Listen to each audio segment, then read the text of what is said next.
and welcome to Paradigm Playbook, a podcast for entrepreneurs in the business of sports. Your hosts, Dave Kozak and Steve Cook, are business owners, successful entrepreneurs, sports enthusiasts, avid readers, and longtime friends. For years, they've read every business book on the market and built successful companies with what they've learned. This podcast will give you the critical takeaways in just 15 minutes a week. It's a quick and easy playbook for building a winning sports business. And now, here are your hosts, Dave and Steve.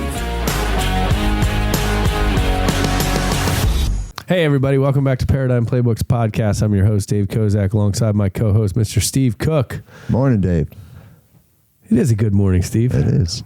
Today, we're talking about a subject that I think is critical in business, and it's a difficult one at the same time, and that is pricing. Yeah, I think it's difficult primarily because it's overlooked. I think we have too many people that set pricing based on one simple criteria and never spend time evaluating it. So I guess we start with all those that are pricing their product or service based on what their competitor's doing. So I would say that's the number one no-no. Yeah, for sure. I think there's a consciousness that has to be had there. But I think if you're not differentiating yourself in your pricing, you can run into the same problem, which is you're either not maximizing your capability, profit, or expansion because you're charging what the next person down the road charges or what you think is fair for that. And we've been through all kinds of pricing algorithms and stuff. But what's the thing you think people focus on the most? Well, so let's start with what they don't focus on most. There's simple mathematics behind it. And let's just go through a real simple exercise. Let's say you have 100 customers that are paying you $100 a month. Yeah. And you're afraid to raise prices. So let's say you want to raise prices 10%. So you want to go to 110. Yeah. You need to know how many customers you're going to lose because of that. And the reality of it is, if you lose 5 customers out of your 100 or 5% of your customers, your net is still increased. So that pricing exercise, and the only thing you can say is you probably didn't raise it enough. Yeah, correct. Okay, so everybody's got to get in the habit of doing that pricing mathematical exercise on a regular basis. So you're constantly looking at yourself. The other thing is, if you wait too long between prices, so there's some people say, well, I raise my price every year, or I adjust my price every year. I think if you're waiting a year to adjust pricing, it's too long. Yeah, I think you have to. It's something that is ever present from my perspective, right? There's a purely mathematical way to go through it, which I think is the initial exercise that you have to do. And then I think there's a differentiation exercise at the same time, which is if, we're both making donuts, Steve, okay? Just for example. I like donuts. And my donuts are 10% bigger than your donuts, and we charge the same price. Something doesn't add up right off the bat, right? In my eyes. I'm selling a bigger donut. Is it better? To be determined. I don't know. Are you getting twice as many customers as I am because of your... Who knows, yeah, right? So, well, you need to know that. Correct. So, but I think that right there in itself is the issue you run into when you're pricing based on someone else's business. Well, right? Plus, I know in some circles they say size matters, but I don't know with your donut, the key differentiating proposition to your donut is size. Suppose mine has more sugar, mine's sweeter, mine has more glaze, mine has more filling. Yep. Yours is bigger. So you have to know all of those things. The first thing you want to do is differentiate you from your competitor in as many ways as you can.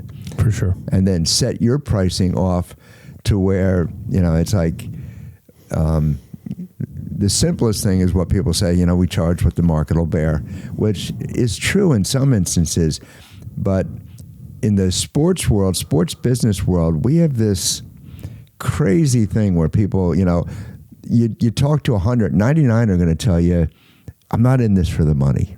Well, if you believe in what you're doing, you ought to be in it for the money, because you can do more of it if you're making more money. So you have to be in it for the money, and then you have to try to maximize the return on what you're providing. Yeah, and I look at Yeti as a crazy pricing example, right?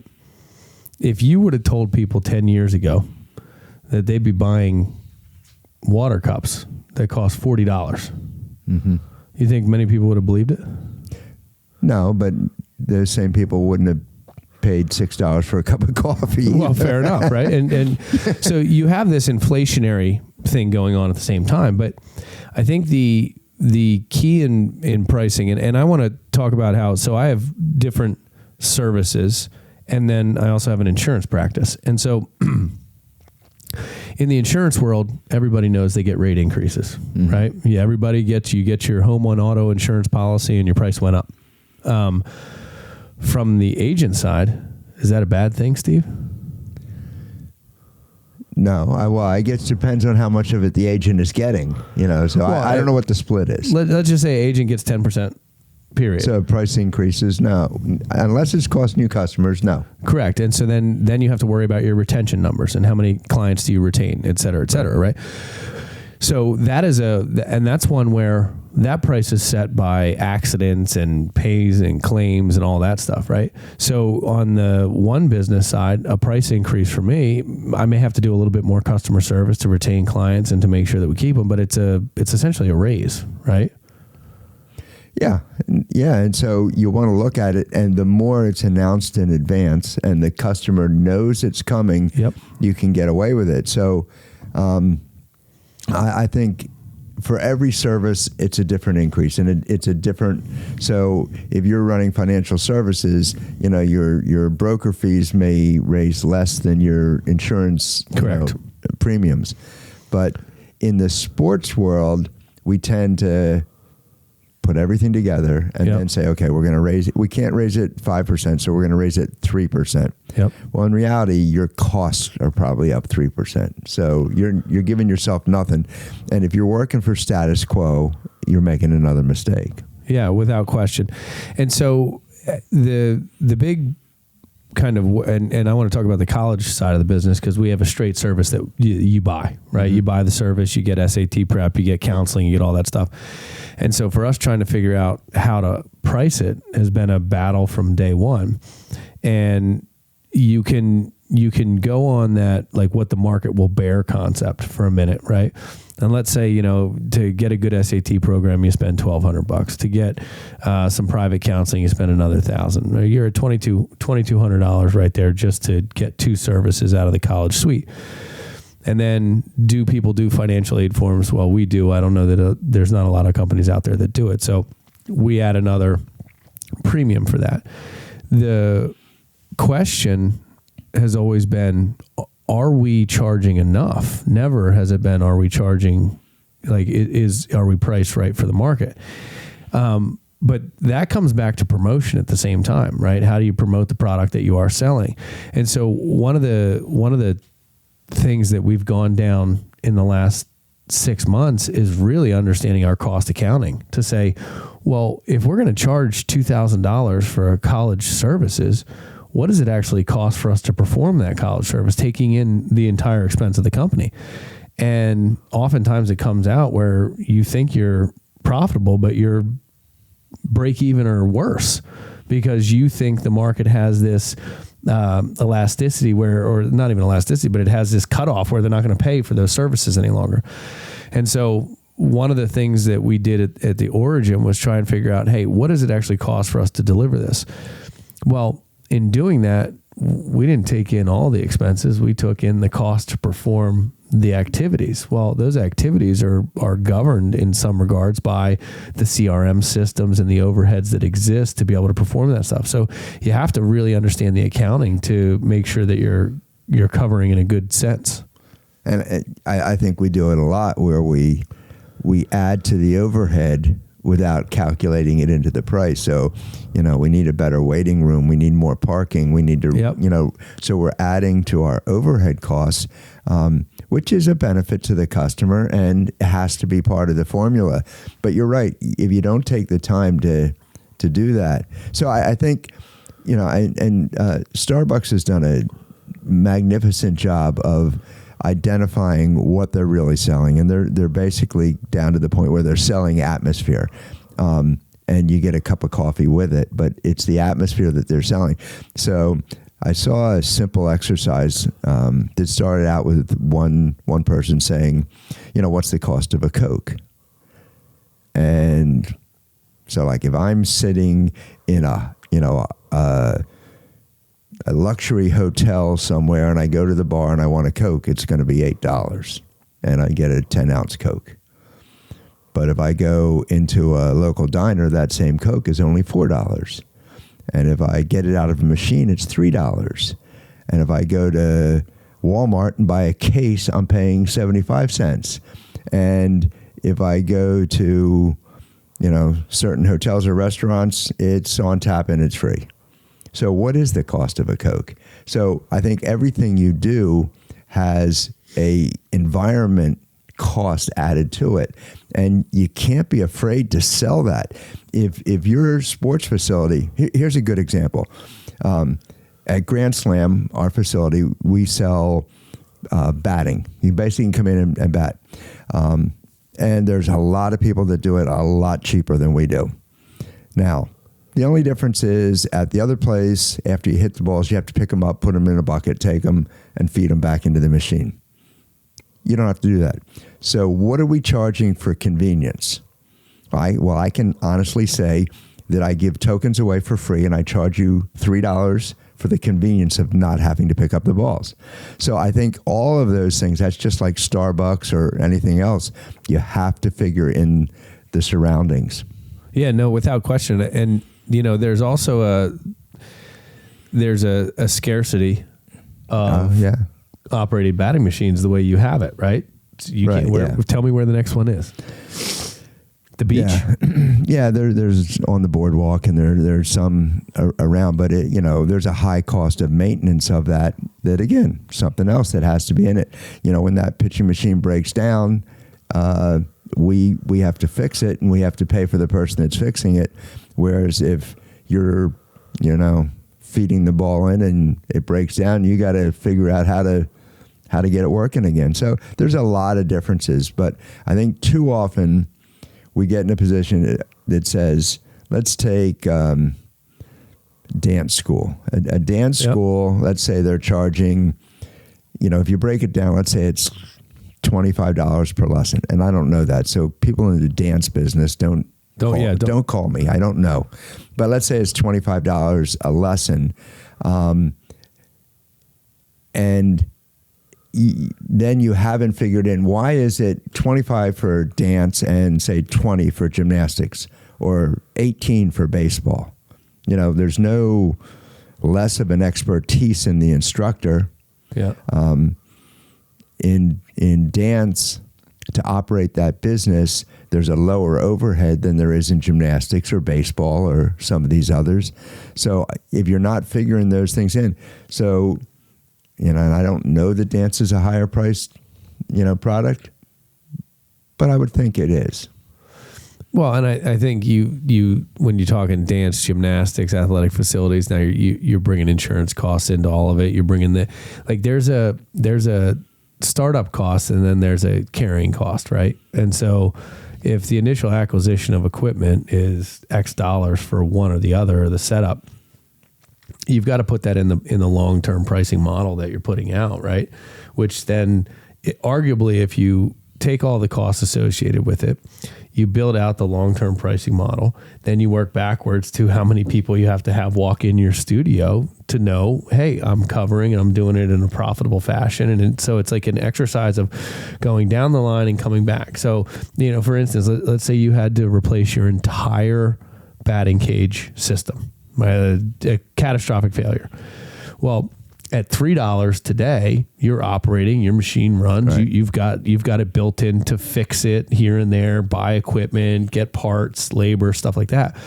Well, if you had to rebuild the whole thing and it's a $20,000 operation, let's say, well, my first thing would be, all right, it's $4 a token, and that's how I'm going to pay for this over the next 3 years and still maintain that profitability. So those capital expenditures and things like that have to be figured out in the pricing at the same time. So that your pricing is somewhere between your cost accounting base and your max what you can get away with. So somewhere in there you have to live. And the tipping point is the number of, if you need 100 customers to pay that cost base, your fixed costs, then that's your tipping point. And then you have to start working up from there. So then again, there's two different models of pricing once you get there. Is it a package price all in one, here's what you're selling, or are you selling add-ons? Is it, here's your hamburger, do you want fries with that? So what are you adding to it? And everybody does it a little bit different. Yeah, when you talk about the price of a Coke and you add it to your value meal, all of a sudden you're paying $3.50 for a soda that otherwise out of a can somewhere costs you 75 cents, right? Yeah, so the value meal is a great invention because that's what gets you in the door, and that's what starts you spending. That's what gets the credit card or the dollar out of your wallet and you start spending. So that's what you have to do, but you can add to it. So an interesting example of pricing. I just booked a overnight stay for my dogs for when we're on vacation. And, you get a different, it's $40 a night, $60 a night, whatever it is for a night. And then they say, and if you want us to take your dog out to play every day, it's an extra $20 a day. And if you want a bath for your dog before you come home so they smell good when you see them, that's going to be $60. And so there's a lot of add-ons there. So there's a psychological look at this, and I don't know what's right, but one person says sell a base and add on, and the other says if you're going to make a decision on price, only make it once. So that's why your all-inclusive resorts, you don't pay for every meal on a cruise ship, right? You suck it up once, you pay your $3,000, and then it feels like all the meals are free. Yeah. So there's a lot of ways of pricing, none of which are what is my competitor charging? Yeah, no, absolutely not. And again, I think if you were going to start with a differentiation, right? What is different and what is sellable about what is different in your pricing model? And then charge accordingly and hold yourself to account for that, right? Meaning if you're going to sell ambiance and atmosphere, then I'm selling donuts again. Right, but instead of having a Dunkin' Donuts type environment, I'm going to have a Starbucks type environment for my donuts. Right, use the Duck Donut example. Have you been to Duck Donuts? Yes, yeah. Good donuts. Too often. They're but it's a donut to me. I'm not a big donut guy, right? But they sell you watch the donut be down the production line. It goes into the oil. It's fried. It comes out. You get to pick all your toppings. They're selling a different experience. Yeah. Right. Is the donut superior? Some people swear by it. It's a donut to me. And the other donuts are made the same way. You're just not watching it being made. So you get to visualize. So you're getting a show with it, which is basic. Another good example of pricing, the difference in price for a ticket to Cirque du Soleil versus the circus. Yeah. So in the book, Blue Ocean Strategies, they talk about how the circus, the whole industry was dipping and failing. Cirque du Soleil came along and changed it. Instead of selling a $5 ticket to kids, they're selling an $85 ticket to adults. Yep. Basically the same type of entertainment. They just jazzed it up. So jazz up your business and then get the price that it's worth. Well, and let's even take that one step further, because when you went to the circus, you went to the Spectrum or you went to the Comcast Center, right? If we're talking Philadelphia, you went to these massive venues and you paid $15 a ticket and you had 35,000 people. In Cirque du Soleil, you pay $85 a ticket and you have 5,000 people, right? So net same, no animal expenses, obviously, and all that, but it's that concept of Well, charge more to less people or charge less to more people? I think they said in the book, again in Blue Ocean Strategies, that the cost for housing and maintaining one elephant is more than any of the actors in Cirque du Soleil. I don't doubt it. Which is interesting. And, interesting thing about Cirque du Soleil, and this was intentional, they took the names off all the stars before they did it. So you can't name anybody that's in Cirque du Soleil, unlike, tennis or anything else where you have that star power. There are still stars in the show, but we don't know their names. Well, and I'm going to use a more crass and kind of why not blue collar concept in pricing, which is if I make 100 donuts a day and they sell up on donuts, aren't you? Well, I just think it's an easy example. Okay. And they sell out every single, use it pies, use a bakery, whatever, loaves of bread, and they sell out every single day, right? I'm going to make 100 and they're going to sell every single day. Increase your price until they don't sell every single one. Yeah. And then drop it right down below that line and maximize your profitability on it, right? If the product's good enough, people are going to pay for it, which goes back to that Yeti example. Yeah, so that's all pricing strategies that go in there. There's one that we employed. I got to think about this, how many of my former customers are listening to this while I'm giving. But so I worked in the corporate world, we sold equipment. Yep. And we had probably 1,000 different product SKUs in the industry. You refer to every individual product as an SKU. And so I started the thing where instead of an annual increase, we have semi-annual increase, but only for 20% of the product line at a time. So it's confusing to keep the price list straight, but no one really knows when the price list hits.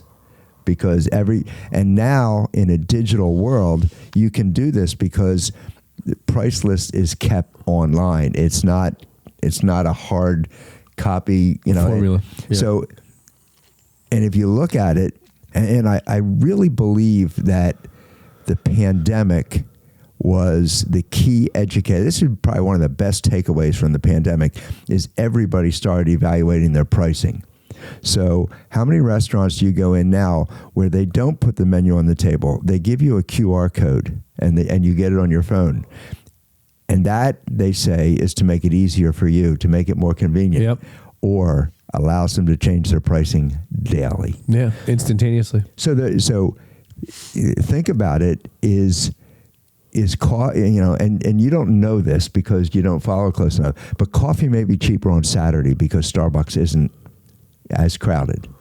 Yeah, I have no idea. I don't know either, but when you think about it, I don't pay for coffee ambiance. I pay for the caffeine. That's just my take. And inject it directly. So, but there's a lot of things where the price should be different depending on the demand at that time. So you can do, if you're running less, and I come up with ideas that I don't follow my own ideas, but if the demand is for Saturday morning lessons, they should cost a little bit more than, a Wednesday afternoon. And, that just becomes part of your price strategies. What we need to do is write down and make a list of, the 10 top pricing strategies that everybody should look into. Remind me to do that. Yeah. I think that's a great point too. And one of the reasons that people don't do that, Steve, that's hard to manage. It is. And so most people bail out on pricing strategies because it's too hard to manage. So let's just set the price and forget it and know that anybody that walks in the door is going to pay X dollars, right? Yeah, I think we tend to look at the profitability of the business as a whole, or sometimes segments, but not in items. Yeah. And so if you really want to dig into it, then you have to look, should you increase the price of the donut but not the coffee? Yeah. So, and I don't know what the strategy is different at Starbucks versus Dunkin' Donuts. If they have a different pricing strategy, they probably do. Well, I can tell you that I think Dunkin' Donuts has come along to mirror more of Starbucks than Starbucks coming along to mirror more of Dunkin' Donuts pricing. Yeah, and really all of them, including McDonald's, should all thank Starbucks because they're the ones that pulled the price of coffee up. Correct. So before that, we were paying 50 cents for a cup of coffee at McDonald's. Now you pay, $1.90 for the same cup. Yeah, I don't know. I brew a pot every morning, and that's what I do. And you inject it directly into your arm. Okay. That's the deal. All right. Okay, it's a fun topic. Yeah, and again, pricing can go on and on and on, and I think you have to be calculated to say the least. But it's not just in the price itself; it's in everything going on and what you're actually selling that goes into the price and what the cost to deliver that is. So there's a lot of subject matter that goes into pricing, but we'll dig deeper in on future podcasts. Beautiful. All right, everybody. Thanks for listening. That's been Paradigm Playbooks podcast. Make it a great day.